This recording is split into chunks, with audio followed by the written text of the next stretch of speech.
I'm pleased to be joined by Robert Pirani, Director of Environmental Programs at the not-for-profit Tri-State Planning Organization, the Regional Plan Association. Welcome to CityWide. Thanks, Ken. I'm happy to be here. Well, I'm not sure that people understand what the region is, let alone what a plan is or why it needs an association. So why don't you tell us what the RPA is?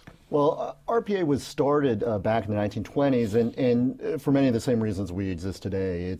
We cover an area from roughly Trenton to the Catskills, out to New Haven, and everything in between, Long Island, New York City, and the suburbs in upstate New York. And the reason RPA was created was really to help promote the long-term investments in the metropolitan area from a transportation, environmental, urban design standpoint. Not just the city, not just the suburbs, but everything together. How's that worked out?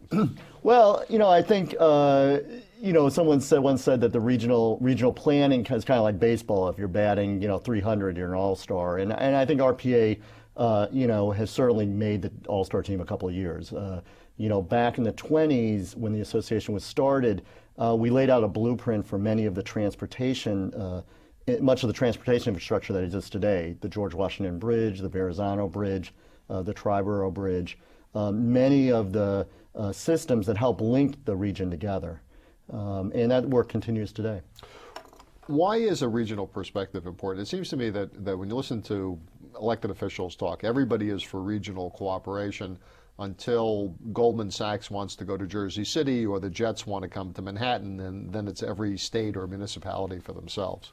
Yeah, well, and again, I think that's part of RPA's real mission is that, unlike politicians who are concerned about the next election cycle or a business that's looking at the current market, we have the luxury of sort of looking 10, 20 years in the future. And through our research and planning, sort of identifying those long-term needs of the region, and then advocating for them with our elected officials and the business leadership. It's always hard sometimes to get that message through, but I think over time we found that by articulating the right points of view, people come around. Is there an actual plan? Yeah. RPA created the first regional plan back in 1929, and again laid out a blueprint of transportation systems. It was a time when the region was growing quite rapidly, and it was a time when people felt that the current environment or the current mix of land uses maybe weren't right for the kind of region, the sort of corporate culture that was really developing in the United States at the time. And so many of the investments we really called for things like Rockefeller Center, the idea of super blocks where corporate headquarters could locate and have easy access to the transit system was something that was explicitly identified in the first regional plan. And then what about the second and third? So the second plan was published in the 60s, sort of a different message there.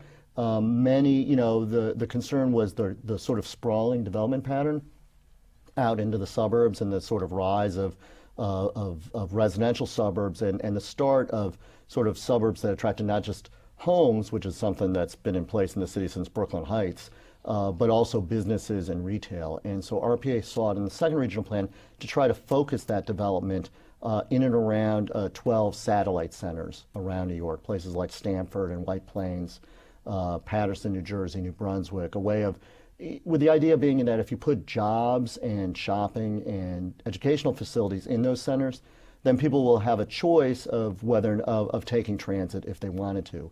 If those places are located along the side of a highway, you have to drive. And the most recent plan about, 12 years ago? Exactly. And, in the mid-1990s, the region was facing a different set of challenges, one of really economic competitiveness. It's hard to imagine now, but people were concerned about New York City's population shrinking, about development going out and leaving New York City either for the exurbs or for other cities around the country. And so we focused in that plan on, again, the sort of long-term capital investments, whether it be in the transit system or in downtowns or in open space and quality of life, to make the region competitive. And many of those investments have come forward and I think help position the region for the recovery that we enjoy today. So it's principally about infrastructure. In other words, would RPA take a position on reform of the Board of Education? No, it's really about, certainly we get into issues of operations and policy, but really over our 80-year history, it's really been about infrastructure, capital investments, again, whether it's in transportation systems, whether it's in open space and parks that create the quality of life that sort of keep and attract businesses and residents, or whether it's in urban areas, existing downtowns, and the residents that live there. So where does the money come to fund this? And if you could talk a little bit about how you take the policy initiatives and advocate for them. RPA has, our funding comes from a mix of foundations, some consulting work with governments, in particular the federal government, and also from our members. And so it's about roughly a third each. And some of that money is for sort of just general support of RPA, but sometimes it's and in particular, when it's as a consulting contract, it's for a specific project. We've been involved in a partnership to create a master plan for the cities of Stamford and now Bridgeport in Connecticut. We're working with the Forest Service on protecting the highlands, the Appalachian Highlands that kind of encircle the metropolitan area. So sometimes we get engaged in direct consulting work like that. But when you go to see an elected official, a member of Congress, a member of the state assembly, a mayor, you're not a contributor base, you're not a constituency, you don't have a get out the vote operation. Why would they pay any attention to what you say? Well, we like to think it's the strength of our ideas and our track record. Let me give you an example, Governor's Island, which is an area I know you're familiar with.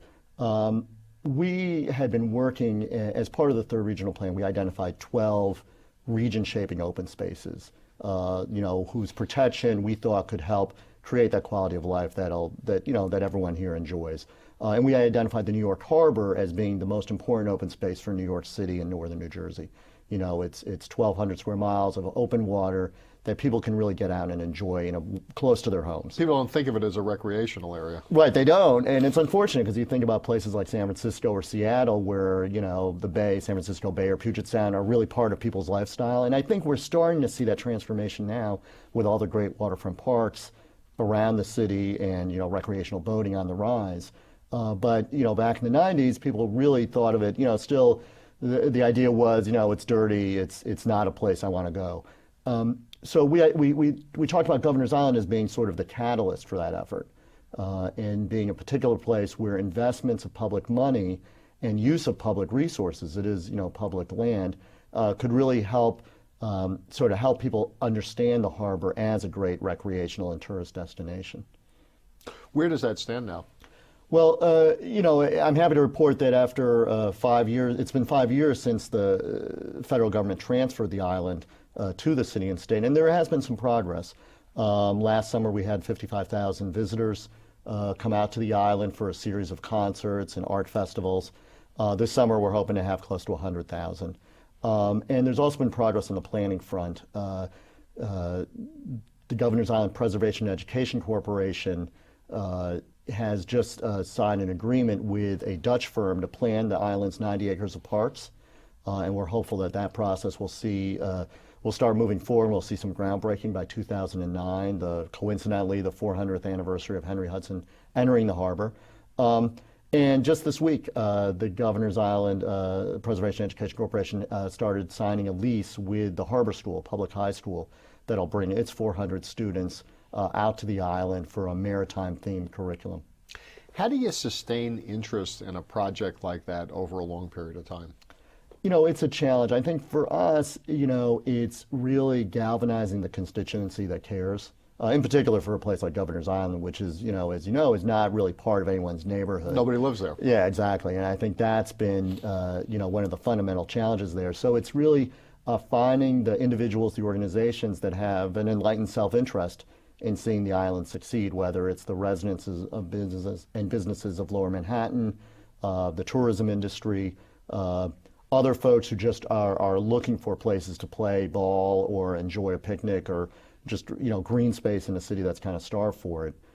Those are the people that we think want to see Governor's Island succeed and hopefully will join us in that effort. And in that capacity, and I'm involved with this effort, you are the executive director of a coalition of organizations. It's not just the RPA itself that's involved with this. Right, exactly right. And that's a way that RPA works quite often, whether it's the Governor's Island Alliance or the Civic Alliance for Lower Manhattan or Friends of Moynihan Station. One of the ways that we sort of spread our wings, if you will, and try to get our ideas in play is by joining with like-minded individuals and organizations. And, it's a network of sometimes it's the usual suspects, the other civic organizations that are concerned about sort of the long-term viability of New York. But, in each case, there's specific interest groups that also have a stake in that area's success.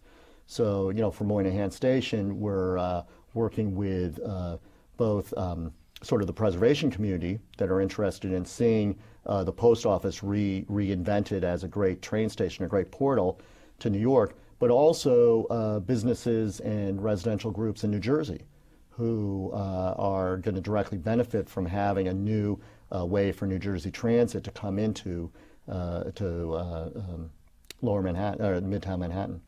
We'll talk about Moynihan and some of the other challenges facing the region when CityWide continues right after this. Hello, I'm Della Reese, and I'd like you to meet Faith in Action. Faith in Action means people keep their independence by getting help from volunteers, people of different faiths who shop, cook, drive, or just check in on some of the millions of Americans with long-term health care needs. A neighbor's independence depends on you and me. Faith in Action. Try it and see how good it feels. Welcome back to CityWide. We're speaking with Robert Pirani from the Regional Plan Association. Before the break, we were talking about Moynihan Station. That's the plan to redevelop the Farley Post Office into a train station. But it also involves possibly moving Madison Square Garden and creating almost a new business district around where the garden is now. A project like that seems to have an awful lot of moving parts, and it also seems to be subject to the vagaries of the economics of the day. The same thing, the MTA has recently announced plans to deck over their rail yards, the Hudson rail yards, which I understand from former Deputy Mayor Dan Doctoroff weren't even called the Hudson rail yards until he needed to brand them as part of the plans for the Jets or Olympic Stadium.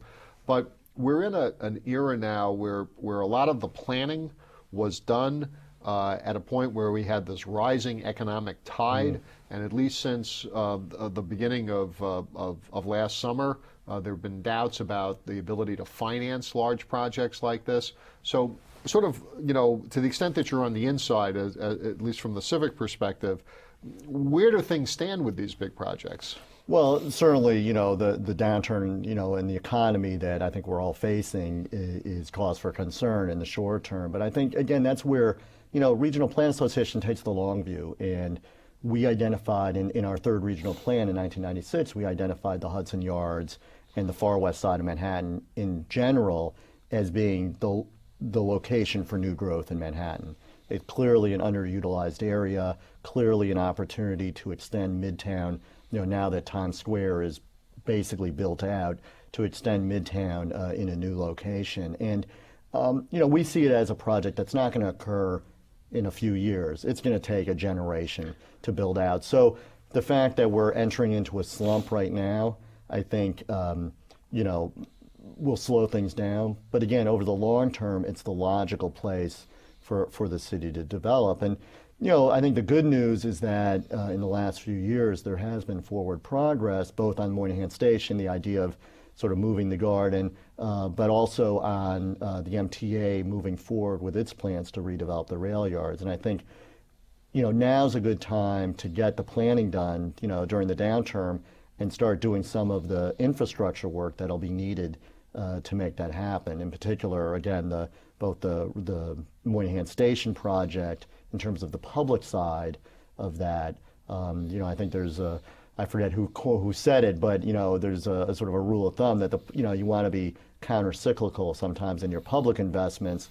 Get the ball rolling so that when the economy does turn around, and it will, the area will be ready for private sector investment. So is part of that the notion that eventually the need will be there, that the region is going to continue growing? because you also have other what you might call satellite business districts that are competing for the same jobs and economic activity. After the horrible attack of September 11th, there became a sort of a moral commitment to populate Lower Manhattan. Just before that, there had been a move to create satellite business districts in downtown Brooklyn and other boroughs. So if you're taking the long view and you're taking the step back and you have the sort of 100,000-foot perspective, is it still all about Manhattan? No, certainly not. Although certainly, Manhattan as sort of the core, the central business district for the region. I don't know if it's the locomotive that pulls the region along, but it's certainly a heavyweight in terms of our economic success as a region. And you can see I think one thing September 11th made clear is how we are a region and how the tragedies of the day affected not just Lower Manhattan, but communities in New Jersey, community in Queens, communities all over. And, the response really has to come from the region as well. So, success in Lower Manhattan in terms of creating new jobs there and new residential community is not just going to affect Lower Manhattan, it's going to benefit downtown Brooklyn and Jersey City as well, which are really extensions of Lower Manhattan and the financial community. Success, in West Midtown, in the Hudson Yards or Moynihan Station, it's not just about Manhattan, it's also about the businesses in New Jersey that are going to benefit, as well as the commuters from Long Island having more job opportunities. But the planning decisions, the immediate planning decisions, aside from the role that the state, or in some cases the Port Authority may play, are made by politicians who don't necessarily benefit from what happens to a commuter from New Jersey or Long Island. That's right. Well, and again, that's really our role, is to make those, they may not benefit directly, or they may see, sometimes they may not be farsighted enough to understand those connections. But I think, the enlightened politician, the enlightened business leader understands that, it's not New York versus New Jersey, it's all of us together in terms of our success. If property values go up in an undeveloped area, that's more money for New York to spend. Absolutely, absolutely. And businesses in Manhattan in particular, really benefit from having a great pool of talent that might not live in Manhattan, but might live in Long Island or New Jersey or in Westchester County. I want to ask you about population trends in the region. I was struck by numbers released recently by the Census Bureau that indicated in the last, 5 years approximately, or so, maybe even less, the metropolitan New York area, not New York City, but metropolitan New York as defined for census purposes, had lost about 500,000 people. The city seems so much more crowded than it used to be. What's going on? Well, I think part of it is that the city is growing, and obviously there's disputes constantly between the U.S. Census Bureau and New York City demographers about whether they're representing accurately the number of people living in New York, in particular immigrants, recent immigrants who may not have their documentation, all in order. The suburbs shrinking? The suburbs, I think there it's sort of a mixed story, and it's something that metropolitan areas around the country are really facing, which is that many of the sort of old line suburbs, inner Nassau County, inner Bergen County in New Jersey, are shrinking. Some of those towns are losing population, or they're changing. Certainly when you talk about places like Orange County or eastern Suffolk County, they're growing and expanding, and there's still sort of a desire, or now, you talk about eastern Pennsylvania as well. There's certainly, still sort of folks chasing the American dream and looking for sort of the biggest house they can buy. And sometimes that means enduring a very long commute. And that means living further and further afield from the central, whether it's New York City or, job locations in Morristown or in Hempstead. So one of the things we focused on is looking at sort of growing smarter in those areas. And thinking about, as those areas grow. And, the forecasts are that the New York metropolitan area is going to add a few million people, 1 million people here in New York City, another million in the outskirts over the next 20 to 30 years. And that's, I don't think that's going to change, whether in the short term, the population increase fluctuates. those people are coming. The world's population is growing. We're going to get our share here. And having those folks live in a place where they have a high quality of life, where they have access to transit, so they don't have to drive and put carbon dioxide up into the atmosphere, and have access to good jobs in a reasonable commute. I think that's really what Growing Smarter is all about. You are the Director of Environmental Programs for the RPA. That's your official title, although I know you wear a lot of different hats. Talk to us about your perspective on climate change and the impact that you see that having on the New York region. Well, when we think long term, I think one of the looming issues is our changing climate, and how we both mitigate and reduce the amount of carbon dioxide that are being pumped into the atmosphere, as well as how we adapt to the changing climate. And certainly from a carbon reduction point of view, I think Mayor Bloomberg, with his NYC 2030 plan, has taken a tremendous step forward, a really internationally recognized model for how to address those issues. I think, the headlines are about congestion pricing and his efforts to, I think, fairly price access to the region's core, and something certainly that RPA supports. But there are many other provisions in that plan as well that I think will help New York City sort of adapt to a changing environment, whether it's stormwater management protocols, new parks, et cetera. You have a conference coming up with the theme of oil and water. Tell us what that's about. Well, again, it's playing on that idea that we're this sort of era of scarcity is upon us, both in terms of our ability to burn carbon in oil or coal, and also fresh water, and the changes in climate and the effects that's going to have. So the conference is going to have a number of panels talk about those challenges. It's going to be headlined by Nancy Pelosi, the Speaker of the House of Representatives, and she's going to be talking about federal investments in infrastructure and how efforts to sort of rethink how the federal government helps localities. And information on how to participate on your webpage, rpa.org? Exactly right. My thanks to Robert Pirani, Director of Environmental Programs at the Regional Plan Association. I'm Ken Fisher. Thank you for joining us on this edition of CityWide.